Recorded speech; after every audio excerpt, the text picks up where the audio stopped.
ಇನ್ನು ತಿಮರೋಡಿ ಮನೆ ಶೋಧ ಬೆನ್ನಲ್ಲೇ ಈಗ ಗ್ಯಾಂಗ್ಗೆ ಸಂಕಷ್ಟ. ಬುರುಡೆ ಸೂತ್ರಧಾರಿಗಳಿಗೆ ಎಸ್ಐಟಿ ನೋಟಿಸ್ ಫಿಕ್ಸ್. ಚಿನ್ನಯ್ಯನ ಮೊಬೈಲ್ ಪತ್ತೆ ಬೆನ್ನಲ್ಲೇ ಎಸ್ಐಟಿ ಈಗ ಅಲರ್ಟ್ ಆಗಿದೆ. ಸೂತ್ರಧಾರಿಗಳಿಗೆ ಕೆಡ್ಡ ತೋಡದಂತ ಎಸ್ಐಟಿ.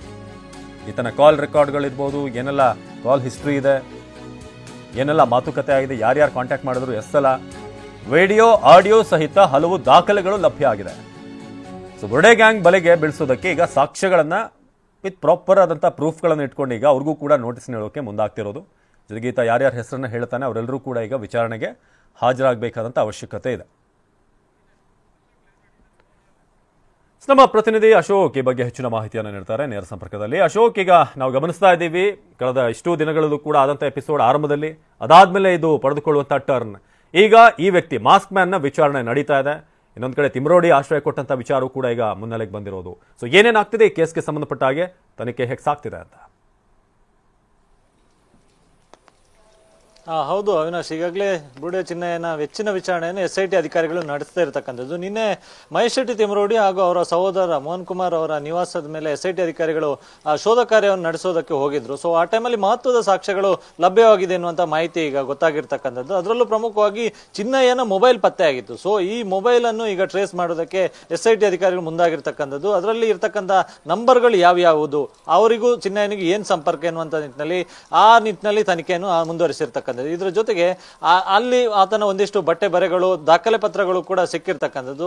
ಇದ್ರ ಜೊತೆಗೆ ಆತನಿಗೆ ಅಲ್ಲಿ ಒಂದು ರಹಸ್ಯವಾಗಿ ತಂಗೋದಕ್ಕೆ ಒಂದು ರೂಮ್ ಅನ್ನು ಕೂಡ ಇತ್ತು. ಸೊ ಆ ರೂಮ್ನ ಇಂಚಿಂಚನ್ನು SIT ಅಧಿಕಾರಿಗಳು ತಡಕಾಡಿರ್ತಕ್ಕಂಥದ್ದು. ಇದ್ರ ಜೊತೆಗೆ ಅದೇ ಒಂದು ರೂಮ್ ನಲ್ಲಿ ಸುಮಾರು 25ಕ್ಕೂ ಹೆಚ್ಚು ವಿಡಿಯೋಗಳನ್ನು ಕೂಡ ರೆಕಾರ್ಡ್ ಮಾಡ್ಕೊಳ್ಳಲಾಗಿತ್ತು ಎನ್ನುವಂತಹ ಮಾಹಿತಿ ಕೂಡ ಇದೆ. ಹೀಗಾಗಿ ಅಲ್ಲಿ ಒಂದಿಷ್ಟು ಆಡಿಯೋ ವಿಡಿಯೋ ರೆಕಾರ್ಡ್ಗಳು, ಅದರ ರಾ ಫುಟೇಜ್ಗಳು ಸಿಕ್ಕಿದೆ. ಸೊ ಇದ್ರ ಜೊತೆಗೆ ಅಲ್ಲಿ ಇರ್ತಕ್ಕಂಥ CC ಕ್ಯಾಮೆರಾದ ಹಾರ್ಡ್ ಡಿಸ್ಕ್ ಇದೆ, ಅದನ್ನು ಕೂಡ ಅಶೋಕ್ ಹಾಗೆ ಸಂಪರ್ಕದಲ್ಲಿರಿ. ತಿಮರೋಡಿ ಮನೆಯಲ್ಲಿ ಇದೆಯಾ ಸೀಕ್ರೆಟ್ ರೂಮ್? ರಹಸ್ಯ ಕೊಠಡಿಗಳಲ್ಲೇ ಚಿನ್ನಯ್ಯನ ವಿಡಿಯೋ ರೆಕಾರ್ಡ್, ಚಿನ್ನಯ್ಯನ ಸಂದರ್ಶನ ಮಾಡಿದಂತಹ ಸ್ಥಳಗಳ ಸಾಕ್ಷ್ಯ ಸಂಗ್ರಹ, 25 ವಿಡಿಯೋ ರೆಕಾರ್ಡ್ ಮಾಡಿದ ಜಾಗಗಳ ಬಗ್ಗೆ ಮಾಹಿತಿಯನ್ನ ಕಲೆ ಹಾಕಲಾಗ್ತಾ ಇದೆ. ಸೊ ತಿಮರೋಡಿ ಮನೆ, ತೋಟ, ಮೋಹನ್ ಶೆಟ್ಟಿ ಮನೆ, ಹಲವು ಕಡೆಗಳಲ್ಲಿ SITಗೆ ಸಿಕ್ಕಿದೆ ಸ್ಫೋಟಕ ಸಾಕ್ಷ್ಯ. ಅಶೋಕ್ ಈ ಬಗ್ಗೆ ಮಾಹಿತಿಯನ್ನ ಕೊಡ್ತಾ ಇದ್ರು. ಅಶೋಕ್, ಈ ಮಾಸ್ಕ್ ಮ್ಯಾನ್ ವಿಚಾರವಾಗಿ ಆರಂಭದಲ್ಲಿ ಎಲ್ಲವೂ ಕೂಡ ನಿಗೂಢವಾಗಿತ್ತು, ಈತ ಯಾರು ಏನು ಅನ್ನೋದು. ಆದ್ರೆ ಒಮ್ಮೆ ಪೊಲೀಸ್ ಕಸ್ಟಡಿಗೆ ಅದನ್ನು ತಗೊಂಡಾಗ, ವಿಚಾರಣೆ ಆರಂಭ ಆದಾಗ, ಆತ ಈ ಸಾಕ್ಷಿ ಅಥವಾ ದೂರದಾರನಿಂದ ಆತ ಆರೋಪಿ ಆದಾಗ ಸಾಲು ಇಂಟರ್ವ್ಯೂಗಳು ಬರೋಕ್ ಶುರುವಾಗುತ್ತೆ. ಎಲ್ಲಿಂದ ಮಾಡ್ಕೊಂಡಿರೋದು ಅನ್ನೋ ಪ್ರಶ್ನೆ, ಯಾವಾಗ ಆಯ್ತಿದೆಲ್ಲ ಅನ್ನೋ ಪ್ರಶ್ನೆ ಸಹಜವಾಗಿ ಮೂಡುತ್ತೆ. ಸೊ ಇದ್ರ ಬಗ್ಗೆ ಈಗ ಹೇಗೆ ಕಲೆ ಹಾಕಲಾಗ್ತಿದೆ ಈತನ ಸಂದರ್ಶನದ ಬಗ್ಗೆ? ಹೌದು ಅವಿನಾಶ್, ಈಗಾಗಲೇ ಈ ಒಂದು ಸಂದರ್ಶನಕ್ಕೆ ಸಂಬಂಧಪಟ್ಟಂತ ಬಳಕೆ ಮಾಡಿದಂತ ಕ್ಯಾಮರಾ ಮತ್ತೆ ಲ್ಯಾಪ್ಟಾಪ್, ಇದ್ರ ಜೊತೆಗೆ ರಾ ಫುಟೇಜ್ ಏನಾದ್ರು ಸಿಗುತ್ತೆ ಅನ್ನುವಂತ ನಿಟ್ಟಿನಲ್ಲಿ SIT ಅಧಿಕಾರಿಗಳು ನಿನ್ನೆ ಶೋಧ ಕಾರ್ಯವನ್ನು ಮಾಡಿರ್ತಕ್ಕಂಥ. ಸೊ ಅದಕ್ಕೆ ಸಂಬಂಧಪಟ್ಟಂತ ಒಂದಿಷ್ಟು ವಿಡಿಯೋ ರೆಕಾರ್ಡ್, ಆಡಿಯೋಗಳು ಕೂಡ ಲಭ್ಯ ಆಗಿದೆ. ಸೊ ಅದನ್ನು ಕೂಡ SIT ಅಧಿಕಾರಿಗಳು ವಶಪಡಿಸಿಕೊಂಡಿರ್ತಕ್ಕಂಥ. ಸುಮಾರು 25ಕ್ಕೂ ಹೆಚ್ಚು ವಿಡಿಯೋಗಳನ್ನು ಅದೇ ಒಂದು ನಿವಾಸದಲ್ಲಿ ರೆಕಾರ್ಡ್ ಮಾಡಿಕೊಳ್ಳಲಾಗಿದೆ ಅನ್ನುವಂತ ಮಾಹಿತಿ ಇದೆ. ಪ್ರಾರಂಭದಲ್ಲಿ ಮಾಸ್ಕ್ ಹಾಕಿಕೊಂಡು ಆತ ಇಂಟರ್ವ್ಯೂಯನ್ನು ಕೊಡ್ತಿದ್ದ. ಆತನ ಯಾವಾಗ ಬಂಧನ ಆಗುತ್ತೆ, ಅದಾದ ಬಳಿಕ ಮಾಸ್ಕ್ ತೆಗೆದಿರ್ತಕ್ಕಂಥ ವಿಡಿಯೋ ಆ ಸಂದರ್ಶನ ಪ್ರಸಾರ ಆಗಿತ್ತು ಕೆಲವೊಂದಿಷ್ಟು ಯೂಟ್ಯೂಬ್ ಚಾನೆಲ್ಗಳಲ್ಲಿ. ಸೊ ಮೊದಲೇ ಪ್ರೀ ಪ್ಲಾನ್ಡ್ ಆಗಿ ಇದೆಲ್ಲವನ್ನು ಕೂಡ ಮಾಡ್ಕೊಳ್ಳಲಾಗಿತ್ತು ಅನ್ನುವಂತ ಅನುಮಾನ SIT ಅಧಿಕಾರಿಗಳೇ ಬಂದಿರತಕ್ಕಂಥದ್ದು. ಸೊ ಆ ಹಿನ್ನೆಲೆಯಲ್ಲಿ ಅಲ್ಲಿ ಮನೆಯಲ್ಲಿದ್ದಂಥವರ ಹೇಳಿಕೆಗಳನ್ನು ಕೂಡ ನಿನ್ನೆ ದಾಖಲು ಮಾಡಿಕೊಳ್ಳಲಾಗಿದೆ. ಇದರ ಜೊತೆಗೆ ಆತ ಏನೇನು ಹೇಳ್ತಾನೆ ಅದರ ಸಂಪೂರ್ಣ ಹೇಳಿಕೆಗಳನ್ನು ದಾಖಲು ಮಾಡಿಕೊಂಡು ಅವನಿಂದಲೇ ಯಾವ್ಯಾವ ವಸ್ತುಗಳು ಎಲ್ಲಿದೆ ಎಂಬುದನ್ನು ಆತನಿಂದಲೇ ಪ್ರಾರಂಭದಲ್ಲಿ ತಿಳ್ಕೊಂಡು ಅದನ್ನು ಮಹಜರು ಮಾಡುವಂತ ಕೆಲಸವನ್ನು SIT ಅಧಿಕಾರಿಗಳು ಮಾಡಿರ್ತಕ್ಕಂಥದ್ದು. ಮಹೇಶ್ ಶೆಟ್ಟಿ ತಿಮರೋಡಿ ಅವರ ನಿವಾಸದಲ್ಲೇ ಸುಮಾರು 12 ಗಂಟೆಗಳ ಕಾಲ ಈ ಮಹಜರು ಪ್ರಕ್ರಿಯೆ ಮತ್ತು ಶೋಧ ಕಾರ್ಯ ನಡೆದಿದೆ. ಸುಮಾರು 9 ಗಂಟೆಗೆ ಆ ಮಹಜರು ಪ್ರಕ್ರಿಯೆ ಮುಗಿದಿದೆ. ಅದಾದ ಬಳಿಕ ಅವರು ಆ ಮಹೇಶ್ ಶೆಟ್ಟಿ ಅವರ ಸಹೋದರ ಮೋಹನ್ ಕುಮಾರ್ ಎಂದರೆ ಅವರ ನಿವಾಸಕ್ಕೆ ಹೋಗಿರ್ತಕ್ಕಂಥದ್ದು. ಅಲ್ಲಿ ಮಧ್ಯರಾತ್ರಿ 2:30 ಗಂಟೆ ಸುಮಾರುವರೆಗೂ ಕೂಡ ಶೋಧ ಕಾರ್ಯವನ್ನು ಮುಗಿಸಿ ಅಧಿಕಾರಿಗಳು ವಾಪಸ್ ಆಗಿರ್ತಕ್ಕಂಥದ್ದು. ಸೊ ಇವತ್ತು SIT ಅಧಿಕಾರಿಗಳು ತಿಮ್ಮಯ್ಯನ ಹೆಚ್ಚಿನ ವಿಚಾರಣೆ ನಡೆಸಲಿಕ್ಕಿದ್ದಾರೆ. ಆದ್ರೆ ನಿನ್ನೆ ತಡರಾತ್ರಿವರೆಗೂ ಕೂಡ ಕಾರ್ಯಾಚರಣೆ ಆಗಿರೋದ್ರಿಂದಾಗಿ ಒಂದಿಷ್ಟು ವಿರಾಮವನ್ನು ಕೂಡ ಪಡ್ಕೊಳ್ಳಿಕ್ಕಿದ್ದಾರೆ.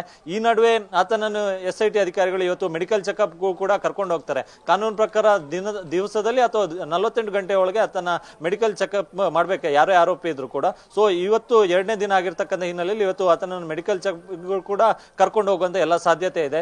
ಈ ನಡುವೆ ಆತನ ಜೊತೆ ಇದ್ದಂತವ್ರು ಯಾರು ಸೂತ್ರಧಾರಿಗಳು, ಸೊ ಆತನ ಮೊಬೈಲ್ ಈಗಾಗಲೇ ಸೀಸ್ ಆಗಿದೆ. ಸೊ ಈ ಹಿನ್ನೆಲೆಯಲ್ಲಿ ಸೂತ್ರಧಾರಿಗಳಿಗೆ ನೋಟಿಸ್ ನೀಡೋದಕ್ಕೂ ಕೂಡ SIT ಅಧಿಕಾರಿಗಳು ಪ್ಲಾನ್ ಅನ್ನು ಮಾಡ್ಕೊಂಡಿರ್ತಕ್ಕಂಥದ್ದು. ಇದರ ಹಿಂದೆ ಯಾರಿದ್ದಾರೆ ಅವರಿಗೆ ಕೆಡ್ಡ ತೋಡೋದಕ್ಕೆ ಎಲ್ಲಾ ಬಲವಾದ ಸಾಕ್ಷ್ಯಗಳನ್ನು ಆಲ್ರೆಡಿ ಸಂಗ್ರಹ ಮಾಡಿ ಇಟ್ಕೊಂಡಿರ್ತಕ್ಕಂಥದ್ದು. ಸೊ ಆ ಸಾಕ್ಷ್ಯಗಳ ಆಧಾರದಲ್ಲಿ ಅವರಿಗೆ ನೋಟಿಸ್ ಮಾಡಿ ಅವರನ್ನು ವಿಚಾರಣೆ ವಿಚಾರಣೆಗೂ ಕೂಡ ಕರೀಲಿಕ್ಕಿದ್ದಾರೆ. ಇನ್ನೊಂದು ಪ್ರಮುಖವಾಗಿ ಗಮನಿಸಬೇಕು, ಈ ಪ್ರಮುಖ ಸೂತ್ರಧಾರಿ ಒಬ್ರು ಬೇರೆಯವರ ಮೊಬೈಲ್ ಅನ್ನು ಬಳಕೆ ಮಾಡಿಕೊಂಡು ಈ ಎಲ್ಲ ಪ್ಲಾನ್ ಅನ್ನು ರೂಪಿಸಿದ್ರು ಎನ್ನುವಂಥದ್ದು ಗೊತ್ತಾಗಿದೆ. ಸೊ ಪ್ರಭಾವಿಗಳನ್ನು ಕಾಂಟ್ಯಾಕ್ಟ್ ಮಾಡೋದಕ್ಕೂ ಅದೇ ಒಂದು ಮೊಬೈಲ್, ಮತ್ತೆ ತಮ್ಮ ಗ್ಯಾಂಗ್ ನ ಸದಸ್ಯರೇ ಇರ್ತಾರೆ ಅವ್ರ ಜೊತೆ ಸಂಪರ್ಕ ಸಾಧಿಸುವುದಕ್ಕೂ ಕೂಡ ಅದೇ ಒಂದು ಮೊಬೈಲ್ ಅನ್ನು ಬಳಕೆ ಮಾಡಿಕೊಂಡು ಇಷ್ಟೆಲ್ಲ ಪ್ಲಾನ್ ರೂಪಿಸಿದ್ರು ಎನ್ನುವಂಥದ್ದು ಗೊತ್ತಾಗಿದೆ. ಸೊ ಆ ಮೊಬೈಲ್ ನಂಬರ್ ಗಳನ್ನು ಟ್ರೇಸ್ ಮಾಡಿಕೊಂಡು ಅಲ್ಲಿ ಬಳಕೆ ಆಗಿರ್ತಕ್ಕಂಥ ಮೊಬೈಲ್ ಗಳನ್ನು ಸೀಸ್ ಮಾಡೋದಕ್ಕೆ ಈಗಾಗಲೇ SIT ಅಧಿಕಾರಿಗಳು ಮುಂದಾಗಿರ್ತಕ್ಕಂಥದ್ದು.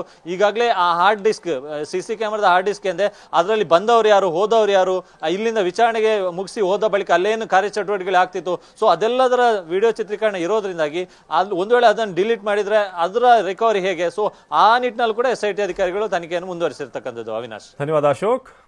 ಇನ್ನು ಅನನ್ಯ ಭಟ್ ಕತೆಗೆ ಸಾಕ್ಷ್ಯ ಕೊಡ್ತಾರ ಸುಜಾತಾ ಭಟ್? ಇನ್ನು ಮತ್ತೆ ವಿಚಾರಣೆಗೆ ಸುಜಾತಾ ಭಟ್ ಹಾಜರಾಗ್ತಾರೆ.